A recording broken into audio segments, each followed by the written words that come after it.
So fellas, this week we're in the Apex again. Gabriel Bonfim versus Randy Brown, and I'm feeling good this week. We finally broke the losing streak with Steve Garcia and David Armour. And you know what? This Apex card, name value wise, it ain't great. There's only one ranked fighter in the entire card. I'm going to give it a 6 out of 10 for a fight night. For an Apex card, it's not that bad. In my opinion, it's an upgrade from last week. A bunch of good prelims as well.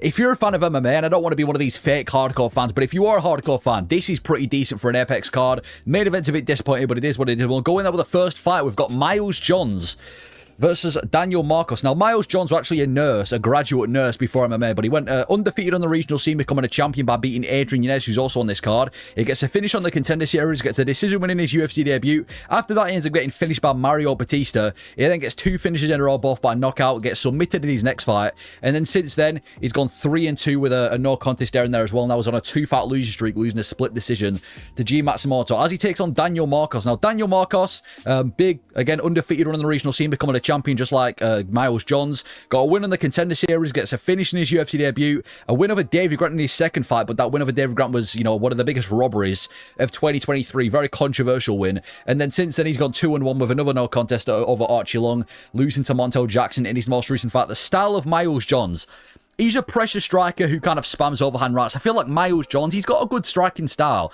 but he does tend to spam overhand rights a lot. He got 2 knockouts in his first couple of fights in the UFC by an overhand right, so I feel like he just kind of spams that now. And he is a tough striker to beat. He does well at afflicting damage. He's quite a damaging guy on the feet, but he historically struggles with grapplers. You know, the fight with Felipe Lima, grappling, G Matsumoto, grappling. So the style to beat Miles Johns does tend to be grapplers. Now, Daniel Marcos, he's a good technical striker who doesn't really seem to take risks. He's got a bit of a basic style, does Daniel Marcos. Technically quite good on the feet, accurate striker. He is just pretty average. He was one of those undefeated fighters a couple of fights ago with no aura whatsoever. He was 17-0. Nobody really cared about him being undefeated. He did just lose to Montel Jackson as well. I'm going to go with Daniel Marcos to get this one done by decision. He's had a couple of good wins as Daniel Marcos. The one with David Grant I thought was a robbery, but David Grant's one of the best unranked bantamweights there is. He beat Adrian Yanez as well. He looked good in that fight with Adrian Yanez. So even though Daniel Marcos, I don't think he's, you know, as good as people are hyping up to me, I think stylistically he gets this one done. I think he's a better striker than Miles Johns, more technical than Miles Johns. I don't see there being any real grappling threat from either men. I think if anybody's going to have a bigger grappling threat, it's going to be Daniel Marcos. We saw that a little bit in the fight with Adrian Yanez. So I'm going to go Daniel Marcos, just a more polished fighter. Miles Johns hasn't really got any great wins in the UFC as well. He's on a 2-fight losing streak, and Daniel Marcos, even though he's coming off a loss, he's lost to Montel Jackson, who's in the top 15. Montel Jackson would also whoop Miles Johns. So I'm going to go Daniel Marcos by decision.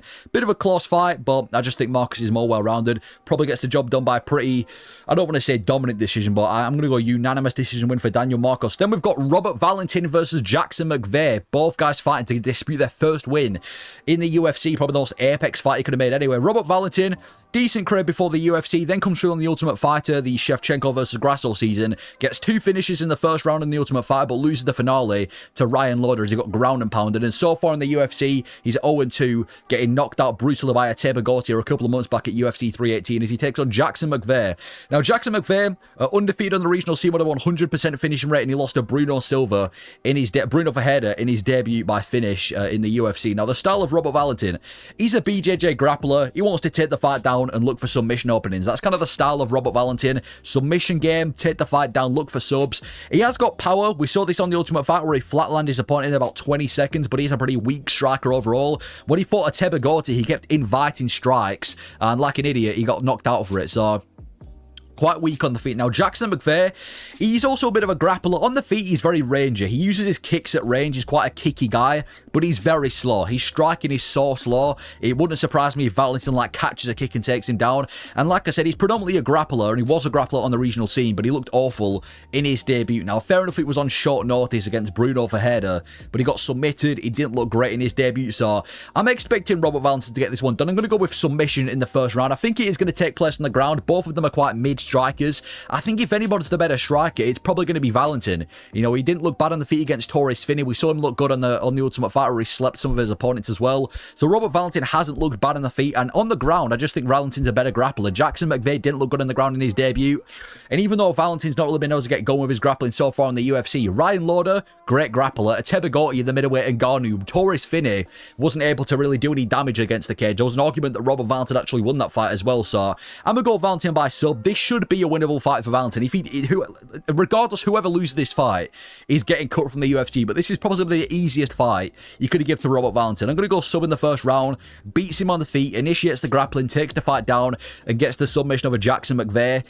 So yeah, I'm going to go Robert Valentin, sub in the first round, but again, probably the most apex fight ever. Both guys disputing for their first win in the UFC. Then we've got Jamal Emmers versus Hyder, which actually should be quite a banger for an Apex card. Now, Jamal Emmers, big run in the regional scene, actually becoming a champion, and also beating Corey Sandhagen on the regional scene, which is impressive. He then loses and gets finished on the Contender Series, so where he goes back to the regional scene, gets 4 straight finishes, becoming a champion again, then loses to Giga Jacqueline in his debut, and since then, he's got a bit of an up and down win-loss run in the UFC, getting finished by Pat Sabatini and Nate Landwehr. The Nate Landwehr fight was a banger, and also picking up a couple of finishes as well over Gabriel Miranda and Dennis Bazooka by knockout. Now, Hyder, good undefeated run in the regional scene. It comes from the Contender Series and then goes on a bit of a run in his first couple of fights in the UFC. He goes 3-0 with 2 finishes in his first 3 fights in the UFC, and then got knocked out by Jose Delgado at UFC. I think it was 3-17 a couple of months back, losing his undefeated status. Now, the style of Jamal Emmers, he's a pretty unique striker, and he's defensively quite sound. He kind of reminds me a little bit of like a Bobby Green. Like, he's defensively quite sound.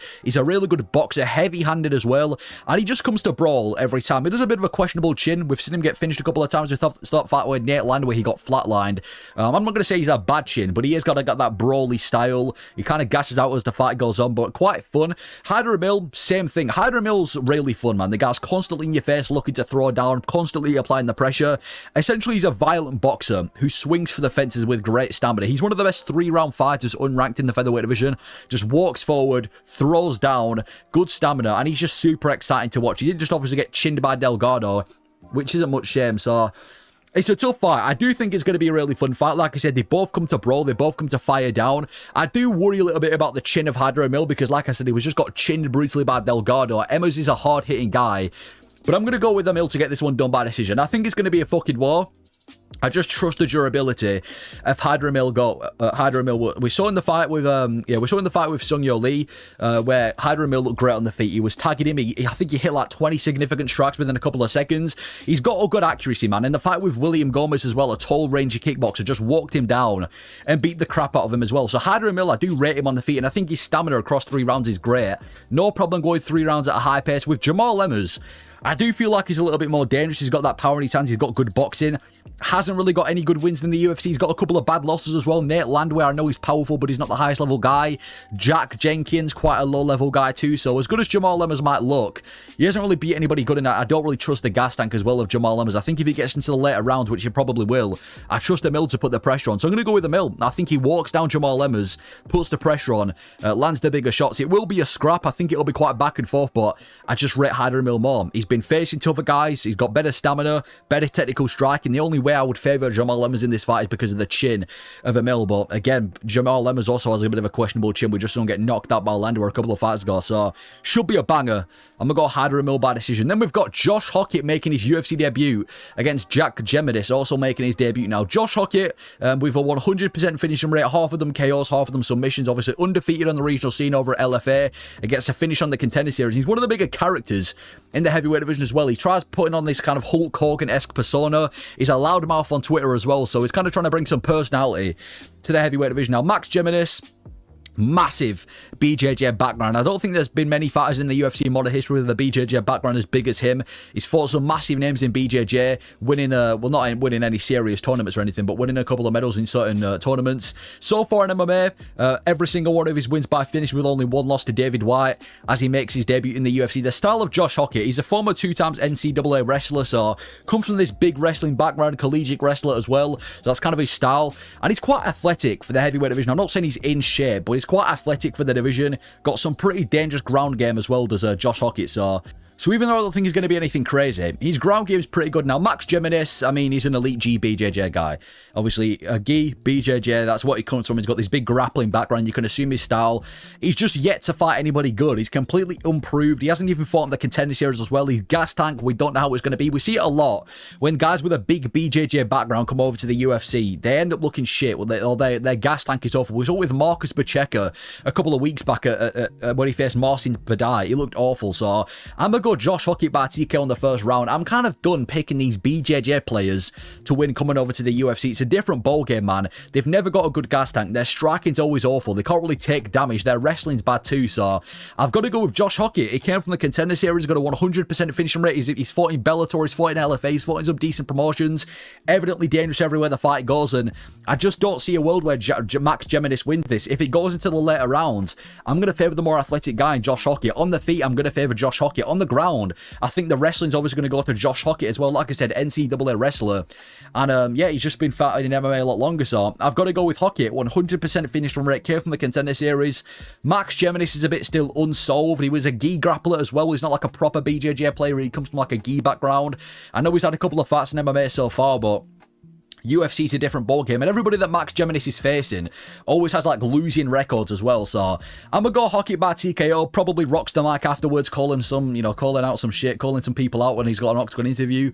And he is a character to lock out from the heavyweight division as well, is Hokit. But I'm gonna pick him to win this one. Ground and pound finish in the first round over Max Geminis. You just can't really trust these BJJ players. Then we've got Adrian Yanez versus Quinonez. Now Yanez is a I kind of feel like it's always a waste when you've got Yanez on an Apex card. But this guy used to be what Malcolm Wellmaker is now. Adrian Yanez used to be. But anyway, Quinonez, decent run in the regional scene, becoming a champion.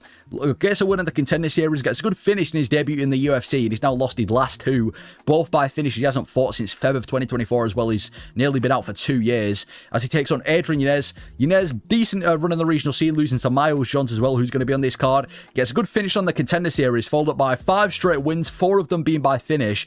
And at this point, he ended up becoming one of the best prospects in the UFC. Promotable guy, really good boxer, super hyped up. And then he ran into Rob Font on UFC, I think it was 287, and he got knocked out brutally by Rob Font. And then he gets finished immediately by Jonathan Martinez, picks up one of Vinicius Salvador in his next fight, and then lost to Daniel Marcos by split decision in his most recent fight a couple of months ago, last year, in December at UFC Tampa. Now, the style of Yanez, he's a really talented technical boxer who walks forward and wants to break you down. Yeah, this guy was hyped up to be one of the best boxers in the UFC, and he is. His combinations, his body shots, his overall boxing offensively is really good. He just lacks the striking defense. That's always been the problem with Adrian Yanez. He's got awful defense. He's very hittable. It happened in the fight with Rob Font. Even his leg kick defense as well, shown by the fight with Martinez.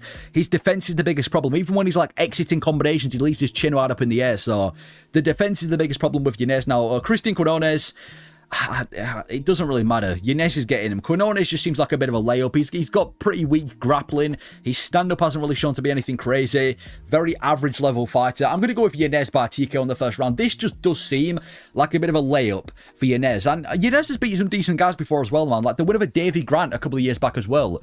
That's quite a good Asian win as well. And you look at his losses as well. Daniel Marcos, split decision. Jonathan Martinez was in the top 15. Rob Font's one of the best boxers in this division. It's not like he's losing to bums, so I'm going to go with Yanez by TKO in the first round. I think he completely tortures Christian on the feet. Like I said, he's got an amazing boxing style. I'm expecting him to be improved. I know he's kind of getting up there in age. He's not really a prospect anymore, but I do love the style of Yanez. Chaotic boxing approach, all guns blazing, and I just haven't really seen anything from Christian to show me that he gets a good finish over Adrian Yanez. I think Yanez's takedown defense will keep the fight standing. I don't think for a second that Christian offers much threat on the feet, and he's been out since February of 2024.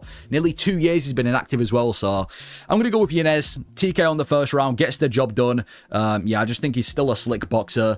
Not that I don't think he's ever going to break the top 15 or anything like that, because again, Yanez hasn't beat any crazy names. He beat Davey Grant, but yeah, does seem like a bit of a layup for Yanez. I'm going to go TK on the first round. Combination, gets the job done, crumples Quinonez, and then gets to finish. Then we've got Tecia Pennington versus Denise Gomes. Now, Tecia Pennington goes 4-0 in the regional scene with 4 straight decisions, noticeably beating Rose Namajunas and Paige Van Sant. Then she comes from the Ultimate Fighter back in the day, going 2-2 on the Ultimate Fighter. And then in the UFC so far, well, after that, she was just a bit of a decision machine. Then gets married to Raquel Pennington. And since marriage and since, getting a child, she's now gone 1-2, winning the last 2 fights by decision. She takes on Denise Gomes. Now, Denise Gomes, high KO rate, one of the dangerous fighters in women MMA. Has a decent run in the regional scene despite losing her debut in MMA. Gets a good win in the Contender Series. Loses her debut to Loma Luke Boonmi. Then gets a good knockout over Brina Brazil. And then a 20-second knockout over Yasmin Yaregi at UFC 290. After that, she goes 1-3. with a good finish over Elise Reed in her debut in her most recent fight in the UFC. Now, the style of Tecia Pennington, she's the definition of a decision machine. I think she's got like a 95% decision rate. I think she's had like, what, one or two finishes in her entire career. She is the definition of a decision machine. She's essentially a high-volume, versatile striker with good stamina. She's decent, is Tecia Pennington. She's a good striker, high volume, good stamina as well, can easily go 3 rounds. She does typically struggle with grapplers, though. That tends to be the biggest flaw of Tecia Pennington. When you put her against like a heavy grappler, heavy BJJ fighter, that's kind of where she does her worst. Denise Gomes is very powerful hands, basically the opposite of Tecia Pennington. She hits like a truck. She looks to throw down that 20-second knockout of a Yasmin Urega, the way she finished Bruno Brazil, and she's a really talented brawler with killer instinct as well. I'm a big fan of Denise Gomes. She just fought Elise Reed, smashed it to pieces, so I'm going to go with Denise Gomes by decision. I think Denise Gomes is going to wreck Tecia Pennington on the feet. Now, Pennington's probably got the better chance of, not the better chance, but I know Pennington's probably it's the highest level fighter that Denise Gomes would have fought so far. But Denise Gomes has some good wins. Like I said, Karolina Kowalkiewicz looked good in that fight. Eduarda Moura, I think she's on a winning streak now, looked good in that fight as well. And apart from that, she's just icing people out. And I just think stylistically, Denise Gomes is going to be too much. I can see her putting the pressure on Tecia Pennington, landing the bigger shots, even mixing it with grappling. We've seen a bit of grappling from Denise Gomes as well. So I do rate Denise Gomes, younger fighter, more powerful. She's got pop in her shot. She actually looks like she's got killer instinct as well. And Tecia Pennington, I mean, you look at her past couple of wins, Carla Esparza, a bit of a robbery win, probably shouldn't have won that fight. Luana Pinheiro's on a 4-fight losing streak, and before that she lost to Tabitha Ricci and Mackenzie Dern, so I do think it's going to be quite close. I just think Denise Gomes is going to be landing the bigger shot. She's on a 3-fight winning streak. She's got momentum. She's been beating better names than Tecia Pennington. I'm going to go Denise Gomes by decision. Then we've got Mayra Bueno Silva versus Jacqueline Cavalcanti. Now, Mayra Bueno Silva goes 4-0 on the regional scene. Gets a good finish on the Contender Series, and then so far after that in the UFC, goes on a decent run in the UFC with a couple of arm bars and knee bars, which kind of seems to be the primary kind of submission for Mayra Bueno Silva. Then gets the main event against Holly Holm, beats Holly Holm, but then it gets overturned to no contest due to her not passing a drug test. And then she gets a title fight with Raquel Pennington at UFC 297, loses it in one of the most useful but useless, boring title fights that might have taken place in UFC history. And then she gets finished by Mayra Shiasen, moves to the fighting nerds and moves down a weight class, and then again loses to Jasmine Judovicius in the most recent fight in the UFC. She takes on Jacqueline Cavalcanti. Now, Cavalcanti, decent run of the regional scene, becoming a champion, also beating Nora Cornoli, who she would also end up facing in her first 4 fights in the UFC, because she's now on a 4-fight winning streak by decision as she takes on Mayra Bueno Silva. Now, Mayra Bueno Silva, BJJ, more specifically a limb submission expert. She's got good submissions as Mayra Bueno Silva. She's got a couple in the UFC, finished Holly Holm, and like I said, 3 arm bars, 1 knee bar, kind of seems to be a limb submission expert. She does have poor wrestling though, does Mayra Bueno Silva. Her pure wrestling isn't good. We saw it in the fight with Mayra Shiasen and Raquel Pennington, and her striking's pretty weak too, and she's also got quite a weak gas tank. She's just got dangerous submissions, which was enough to carry her to a title fight, which was one of the worst title fights in modern history. Now, Cavalcanti, just a very forgettable fighter. She's always in close fights. She's never an interesting fight. 0 finishes in the UFC. She's kind of just got this like sparring style on the feet. She's got like a good point fighting style across 15 minutes. Not the most dangerous, not the most kind of, put the stamp that you've got the victory type of fighter as well. So just not the best. I'm going to go with Jacqueline Cavalcanti to get this one done. I don't think Mayra Bueno Silva is very good, man. The fact that she got a title fight as well over Raquel Pennington was insane. She's lost her last 3 fights. Hasn't looked good in any of them. And I'm going to go with Cavalcanti. She's got the momentum. She's beating some decent names like Nora Cornoli. I think the fight's going to stay standing. And Jacqueline Cavalcanti's just going to take it through decision. I don't think Mayra Bueno Silva is nearly as talented on the feet. She's got pretty weak striking. I think the 3-round pace, I'm going to favour Jacqueline Cavalcanti as well, because Mayra Bueno Silva's gas tank is awful. So unless, Mayra Bueno Silva can take the fight down and pull off some sort of submission, I'm going to go with Cavalcanti to win this one by decision. Mayra Bueno Silva's not very good. Still kind of surprised how the fuck she even got a title fight in the first place. And even when she fought Jasmine Judovicius, Jasmine's not a great striker. She just got knocked out by Fiorot in about a minute. And Judovicius was picking apart Mayra Bueno Silva on the feet too. So I'm going to go Cavalcanti by decision. Just a better striker. Keeps the fight standing. Then we've got Marco Tulio versus Leroy Duncan. Banger. Unranked in the middleweight division now. Marco Tulio, he turns out of Shooter box with Oliveira and Ian Gary. Now, he goes on a decent regional run, does Marco Tulio with a lot of finishes, then gets a win in the contender series over Yusubel Garue, doesn't get a contract. He then gets another finish from the regional scene, comes back to the contender series, gets a finish, then gets a contract in the UFC. He finishes Ipo Portiera in his UFC debut and just battered, what's his name? What's his fucking name? I forgot his name. Battered Trezean Gore in his debut in the UFC. He takes on Christian Leroy Duncan, who went undefeated on the regional scene, becoming a Cage Warriors champion. After that, he went 3-1 in the UFC with 3 good finishes in his first couple of fights. Then after that, he loses to Gregory Rodriguez at UFC 304, and since then he's picked up 2 wins with a good knockout of like Eric Anders a couple of months back in August. So the style of Marco Tulio, he's a nasty Muay Thai striker. He's one of the, he's kind of like that classic shooter box style. Good BJJ and good striking, but his striking specifically stands out. He's got nasty Muay Thai, great diverse kicker and puncher who wants to break you down and get a finish. Yeah, I do really rate Marco Tulio. He's got a really kind of crafty style, super slick combinations. He looks pretty promising. I'd say he's probably one of the better middleweight prospects out there. Just fought Trezean Gore and fucking battered him. Mixed it up with leg kicks, spinning back kicks, outboxed him. He's a dangerous striker, mixed it up, and I think he's one of the best up-and-coming strikers we've got right now in the middleweight division. Just a really crafty, dangerous Muay Thai striker, and he's kind of got that classic Chute box style. Now, Christian Leroy Duncan, he can be super fun whenever he decides to throw with volume. I feel like Leroy Duncan's just a bit of a, like, I don't know, inconsistent fighter. Like, for example, the fight with Pulayev didn't really throw anything, held him up against the cage, and it was a boring fight. And then he takes on Eric Anders and he starts throwing shit, and he made it a fun fight. Overall, though, it does have quite a violent striking style, heavy-handed and crafty as fuck, kind of similar to Marco Tulio, and he's also got solid wrestling as well. This is going to be a tough fight. It is a banger. They're both killing it in the UFC. They're both looking good. They've not really been beaten by anybody that's bad either, so this should be a banger. 2 very similar fighters, but I'm going to go with Marco Tulio by decision, just simply because, again, I can't really trust Christian Leroy Duncan. I just can't. He's too inconsistent, and again, let's not act like Christian Leroy Duncan's really beat anybody good, and neither is Marco Tulio, but he's 14-1 on this big winning streak as well. He beat Yusubel Garue, who's a way better striker than Christian Leroy Duncan in the contender series, and I'm just bought on the hype of Tulio. I think obviously it's going to be a striking matchup, and I just think the dynamic striking of Marco Tulio, I can see him picking apart Christian Leroy Duncan. I think unless Christian Leroy Duncan comes with like a heavy grappling approach in this fight, I don't see him winning. We saw him get outstruck by Gregory Rodriguez. We saw him get out-grappled by Gregory Rodriguez.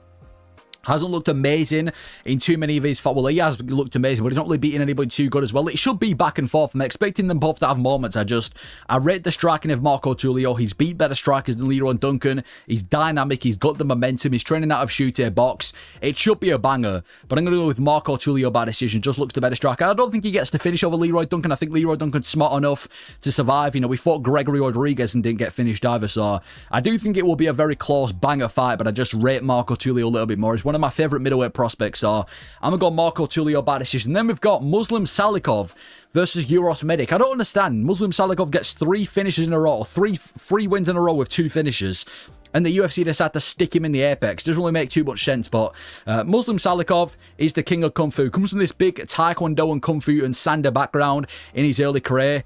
Goes on quite a big win streak on the regional scene. Ends up losing in his UFC debut to Garcia by submission. Then goes on quite a big win streak with 2 good finishes as well.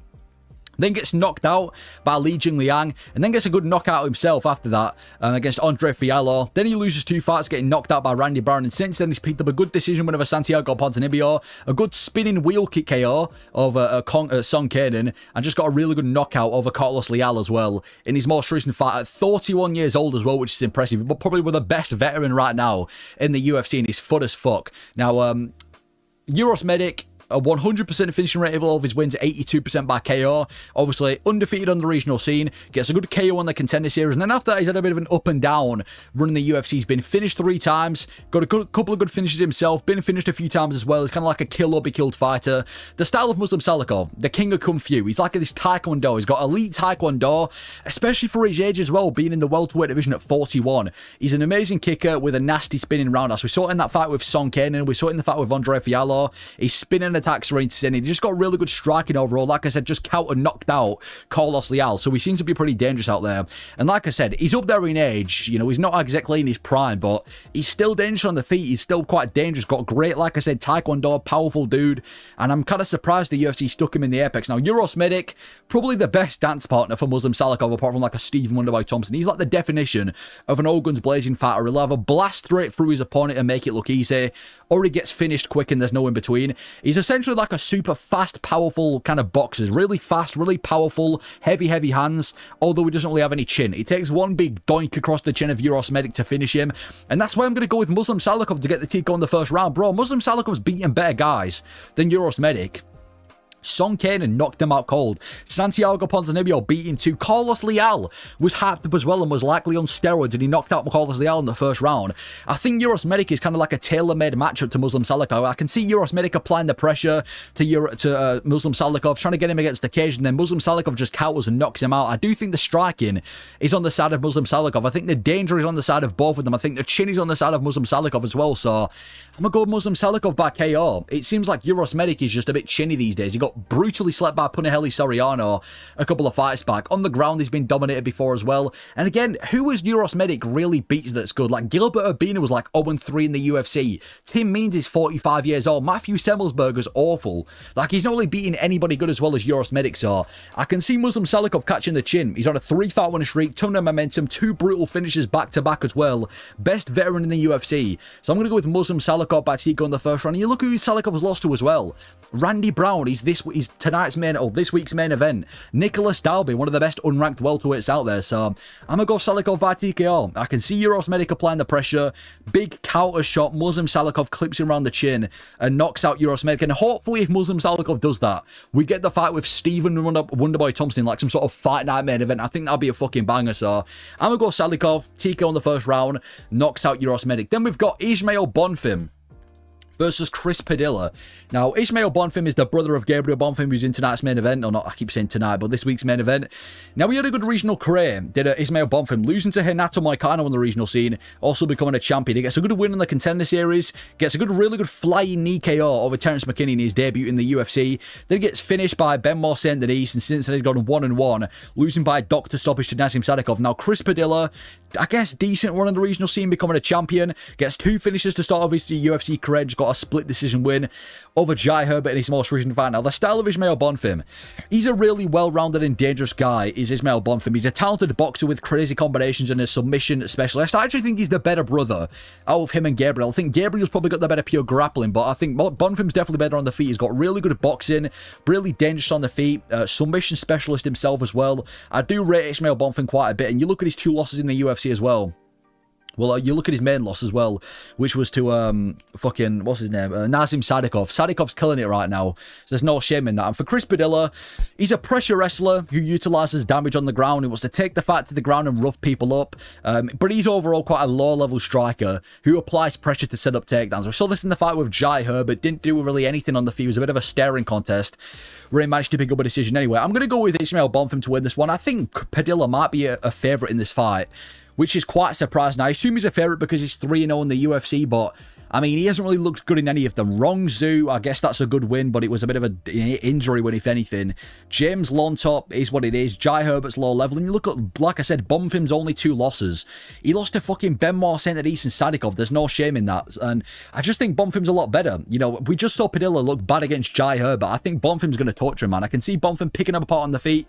Way better striker than Chris Padilla. He's going to back him up. I think he's going to rip to the body. Because like I said, Bonfim's got good combinations, man. He's got good striking. And I think if the fight does go to the ground, I'm obviously going to favour Bonfim as well. I think he's got way better BJJ than Chris Padilla. Maybe the wrestling of Chris Padilla is better, but I don't think I don't see him being too much of a threat against Ismael Bonfim. So I'm going to go with Ismael Bonfim. Gets the job done by decision. I just think he's better everywhere the fight goes, and I'm quite surprised if he is an underdog. So I'm going to go Bonfim by decision. Then we've got Ricky Simon versus Raoni Barcelos. Another banger as well for the Apex. Now, Ricky Simon, decent run of the regional scene, becoming a champion over in LFA. Then he actually submits Merab himself in his debut, one of the only men in mixed martial arts to ever beat Merab, and Ricky Simon's one of them, finished Merab as well. He then after that goes 2-2 in his next couple of fights, getting knocked out by Uriah Faber. After that, he goes on quite a big winning streak with 3 straight finishes, becoming a decent prospect in the bantamweight division. He then gets a main event against Song Yudong, gets knocked out by Song Yudong, then loses to Mario Batista and Vinicius Oliveira, and in his last 2 fights, he got a brutal knockout win over Bashrat, and also just got a good win over Cameron Smotherman in his most recent fight in the UFC now. Howdy Barcelos comes from this big BJJ background. He then goes on a decent run on the regional scene, becoming a champion over RFA. He then gets a good knockout win in his debut in the UFC, gets a submission win in the Ultimate Fighter finale, gets another good finish in his next fight in the UFC by KO, and after that he goes 3-2, and then he gets a good fight against Umar Magomedov where he gets brutally knocked out by Umar Magomedov, loses his next fight to Kyler Phillips, and since then he's got a good submission win, a massive win over Peyton Talbot as a massive underdog where he beats Peyton Talbot, and he just beat Cody Garbrandt as well, and he's kind of, again, one of the better veterans in the UFC is Howdy Barcelos. So the style of Ricky Simon, he's a pressure grappler. He's a pressure grappler, constantly in your face looking for takedowns, wants to implement the grappling, and once he's taking you down, he wants to look for the submission. He's got really good submission ability. I remember that good submission he had over Jack Shaw as well. Good submission grappler. On the feet, he does hit hard. We saw it in the fight with Bashrat, but he's got awful defense. He's very hittable on the feet. You put him against any kind of competent striker, he's going to get picked apart because his defense on the feet is quite awful. He's a bit of a blockhead. Howdy Barcelos, he's a really underrated grappler, man. He's got elite BJJ, amazing wrestling. The man himself who fraud-checked Peyton Talbot. The guy out-grappled Cody Garbrandt as well. He has got elite BJJ and wrestling. He's got a good 3-round pace as well. You know, he's got a good 3-round pace, good stamina. The biggest issue for Barcelos is his stand-up and his speed. He's not a great stand-up fighter. He's quite slow as well due to his age, but overall, really good BJJ grappler. And I'm going to go with Ricky Simon to win this one, but though by decision. As good as Howdy Barcelos is, I feel like Talbot and Garbrandt are kind of stylistically favourite matchups. Like, washed Cody Garbrandt, who was never a great wrestler, and Peyton Talbot, who apparently, according to this fight, had 0 wrestling anyway. It was kind of a stylistically favourable matchup, even though at the time it didn't really seem that way. And I think Ricky Simon, he's just better, man. I think if the fight goes to the ground, I see there being a bigger threat from Ricky Simon. I think he's the better grappler, younger guy, more physical guy, been facing better guys than Howdy Barcelos. And if the fight stays standing, I'm going to favour Simon. Simon's got that pressure boxing style, hits a lot harder than Howdy Barcelos, just a lot better on the feet as well. So I can see this being quite a dogfight. Simon just pressuring Howdy Barcelos, looking better on the feet. And again, I just don't really see there being too much of a grappling threat from Barcelos in this fight. Obviously, he's got great BJJ in himself, but I think Simon stylistically is quite a bad matchup. He's got the momentum back. He's got the height back of Ricky Simon. He's got great BJJ himself. So I think Simon pulls it and gets the job done. By decision, just looks better on the feet. Looks better everywhere the fight goes. I don't see there being too much grappling threat from Howdy Barcelos. Then we've got Matt Schnell returning again against Joseph Morales. Now, Matt Schnell goes on a decent run in the regional scene, becoming a champion over at Legacy FC. Comes on the Ultimate Fighter, goes 1-2 on the Ultimate Fighter, getting knocked out by Rob Font in the finale. After that, he ends up losing his debut in the UFC by finish. Then goes on quite a decent run in the UFC with a couple of good finishes, actually getting knocked out by Pantoja as well himself. And after this, the downfall kind of starts for Matt Schnell. He initially loses his next fight in the UFC, which gets overturned to a no contest. He then gets finished by Brandon Royval, picks up a good win over Sumo Darja in a banger. But then after that, he gets finished in his next 3 fights and kind of develops one of the worst chins in the flyweight division. He then retires after all this until just eventually he comes back to beat Jimmy Flick earlier on this year. He's going to take on Joseph Morales. Good run in the regional scene for Morales becoming a champion, and after that he goes 1-2 in the UFC, so getting finished as well by Davison Figueiredo. So he goes back to the regional scene, becoming a champion again in Uriah Faber's promotion, then goes on the Ultimate Fighter and just got a good win in the finale on the Ultimate Fighter against Alibi Idris at UFC 319. Now, the style of Matt Schnell, he's a really talented grappler who always ends up in dogfights. I will say this about Matt Schnell. He might not be the most consistent fighter, but he's always in bangers. That fight with Sumo Darja, even the most recent one with Jimmy Flick, he's always in fun fights as Matt Schnell, and his game does tend to be grappling, but he's very chinny and vulnerable as well. It's no surprise that Matt Schnell has one of the worst chins. You know, all it takes, it doesn't even take like a powerful guy at 125 to clip him. You know, with just one decent shot against Matt Schnell, he's getting dropped or knocked out. I mean, Pantoja himself slept this guy. So one of the weaker chins in the flyweight division. Now, Joseph Morales, he wants to take the fight down, and he has got good submission game when presented. He has got good submissions of Joseph Morales, good grappling game, and he's a really fast-paced, fun fighter as it is. So I think this is going to be quite a banger as well. Both very similar fighters. But I'm going to go with Schnell to win this one by decision. To be fair to Schnell, right? even though he does keep losing, he has been losing to decent guys like Pantoja, Royval, Mateusz Nicolau was ranked, Steve Erceg, Cody Durden. Durden's had a bit of a fall off, but back then Durden was alright. He's got the momentum back as Matt Schnell. He's back in the winning column. I just think stylistically this is more of a favourable fight for Matt Schnell. You know, Joseph Morales on his new UFC run. For your second fight in the UFC to be Matt Schnell, I don't know, man. But I do think it's going to be a banger, though. I think they're both going to bring it. You know, they've both got really good grappling. They've both kind of got that dogfighter style on the feet. They both apply the pressure, so I do think it'll be a fun fight on the feet. I just think there's not really much of a threat that Joseph Morales can bring to Matt Schnell. Is he going to chin Matt Schnell? Maybe, because Schnell's got an awful chin, but Morales isn't really a knockout type of guy. Is he going to submit Matt Schnell? Could do that as well. We saw Schnell get submitted by Durden, but Schnell himself has decent submission ability. He was in the fight with Sumadage. I just think I'm going to go with the more experienced guy in Matt Schnell, who's been facing high-level guys, who's back in the winning column. Like I said, a lot more experienced than the UFC, so I'm going to go Matt Schnell by decision, but should be a banger. It is a bit of a weak co-main event as well. Matt Schnell is a co-main event in 2025, but I'm going to pick him to win this one. Gets the job done by decision. And then we've got the main event, Gabriel Bonfim versus Rude Boy Randy Brown. Now, Gabriel Bonfim has a high submission rate. Nearly every single one of his wins in MMA by finish. Decent, massive run in the regional scene, becoming a champion over at LFA. Gets a good finish on the Contender Series over Trey Waters, followed up by 2 submissions in his first 2 fights in the UFC. He then gets finished by Nicholas Dalby for his first big loss in MMA. And then he goes on a 3-fight winning streak after that, getting a really good submission win over Chaos Williams, and getting a robbery win over Stephen Wonderboy Thompson in his most recent fight, which, let's be honest, he shouldn't have won. As he takes on Randy Brown. Now, Randy Brown, good undefeated run in the regional scene as well, becoming a champion with a 100% finishing rate. And then it goes on over a win-loss run in the UFC, winning most of his fights, but a decent run to start off his UFC career, getting finished by Vicente Luque, Nico Price, and Mike Graves, also losing to Bilal Muhammad as well, notably. And then after that, he goes on quite a big run. Obviously, loses to JDM himself, gets knocked out by JDM, but outside of that, he starts getting some momentum. And then he gets a robbery loss to Brian Battle at UFC 310 in a fight that he should have won, and his opponent missed weight for. And after that, he ends up knocking out Nicholas Dalby brutally earlier on this year. So the style of Gabriel Bonfim, he's a great submission artist, but he turns into a bit of a desperate control wrestler. Yeah, he's got good submission ability, does Gabriel Bonfim at its core, but he's showing the fight with Stephen Wonderboy Thompson. He turned into a bit of a desperate control wrestler, just anything to get the control time, a lot of holding against the cage, and it just seems like whenever there is a bit of a step up in competition for Bonfim, he looks quite bad. In the fight with Stephen Thompson, we saw this. In the fight with Nicholas Dalby, we saw this. Whenever there seems to be a bit of a step up for Gabriel Bonfim, he doesn't do as well, and he has got questionable gas tank and ability to take shots as well. Like in the fight with Stephen Thompson and Nicholas Dalby, it seems like whenever he absorbs like a big shot, he can't really handle it. And again, the gas tank as well is quite questionable.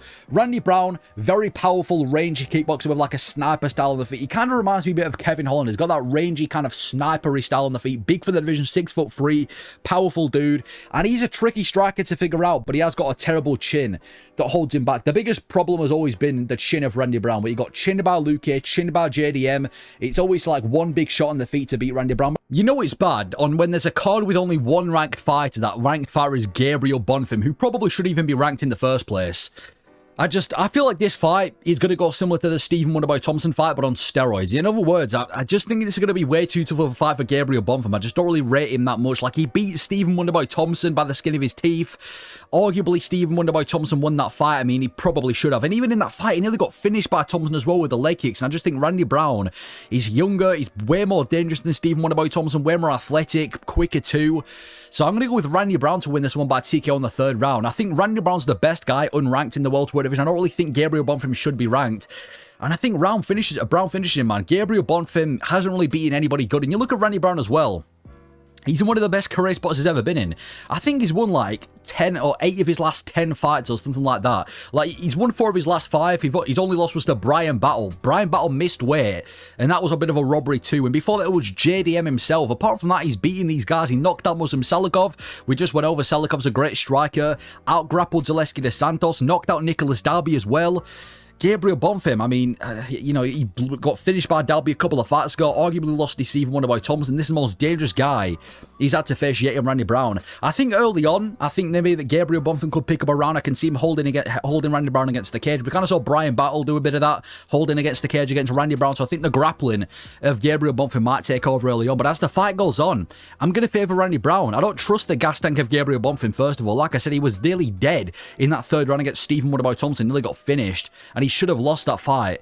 We've seen Randy Brown in wars before. We've seen him in 3-round wars before, and he's looked good. I mean, the fight with Brian Battle, it was going in the favour of Randy Brown as well. So I'm going to go with Randy Brown to win this one by TKO in the 3rd round. I think by the 3rd round, I don't see Gabriel Bonfim being a big threat. His striking's pretty weak. He's nowhere near as good as his brother on the feet. His grappling's good, but he wasn't effective against Stephen Thompson or Randy Brown. His gas tank is obviously not the best as well, so I feel like the longer the fight goes on, I'm going to favour Randy Brown. And I'll say this about Randy Brown, that guy's fucking good. Like, you look at whenever he loses his fights, apart from the robberies to Brian Battle, it's him getting chinned. You're not going to get chinned by Gabriel Bonfim. He's got 0 threat on the feet. So I think on the feet, there's not really a big, there's no real threat against Randy Brown on the feet. And he's a dangerous dude, tall, rangy. I see him as like a bit of a more dangerous version of Kevin Holland. So I think Randy Brown's going to starch him. In that 3rd round, he's going to land a big shot on Gabriel Bonfim and go for the ground and pound finish. And I think he's going to get it. I don't really rate Bonfim that much. Like, I get it, he's 18-1, he's won most of his fights, he's on a winning streak and whatever, but I don't know, man. I think unless Bonfim takes the fight to the mat early and pulls off an early submission, which he could do because he's a good submission artist, I'm going to go with Randy Brown to win this one. He's more dangerous, he's more durable. He's like the Stephen Wonderboy Thompson fight, but way tougher as well. I know Randy Brown does struggle with grappling here and there, but I think if he can keep the fight standing, if he can avoid the grappling for the early couple of rounds, I'm going to go Randy Brown to win this one. So I'm going to go Randy Brown. I'm going to pick him to win this one by TKO in the 3rd round. Crumples Gabriel Bonfim, lands a big shot, lands flush on the jaw, wobbles him, and knocks him out. I think Randy Brown, super powerful dude, rangy for the division, bit of a sniper for the welterweight division as well. I know he hasn't got the best takedown defense, but I mean, it's only really been evident against Brian Battle when he got held up against the cage, and even that was a robbery. So I'm going to go Randy Brown, gets to finish in the 3rd round. I just think he's a lot more dangerous than Bonfim. And this is a matchup where I think we're going to really find out how good Bonfim is. And if Bonfim can run through Randy Brown, I think we've got to start giving him a bit more respect. Maybe start, taking away the disrespect after the Stephen Wonderboy Thompson win. But if Randy Brown goes out there and starches Bonfim, which I think he's going to do, I think he's going to show the true colours of Gabriel Bonfim. So I'm going to go with Randy Brown, gets the job done in the 3rd. I think he's going to chin Gabriel Bonfim, if I'm being honest. I'm not a massive fan of Gabriel Bonfim. He did not impress me in the Stephen Wonderboy Thompson fight. He didn't impress me in the Ange Lusa fight. He definitely didn't impress me in the Nicholas Dalby fight. And I feel like he's one of these guys, you put a can in front of him, he's going to crush them. You give him a step up in competition, he looks like a messy fighter. Against 5 rounds against Randy Brown, I think Brown's going to clip him at some point. So I'm going to go with 3rd round TKO to Randy Brown. But those are my picks for UFC Fight Night, Bonfim versus Brown. Let me know if you agree, disagree, if you change any of the picks around. Let me know your thoughts. Thank you for watching.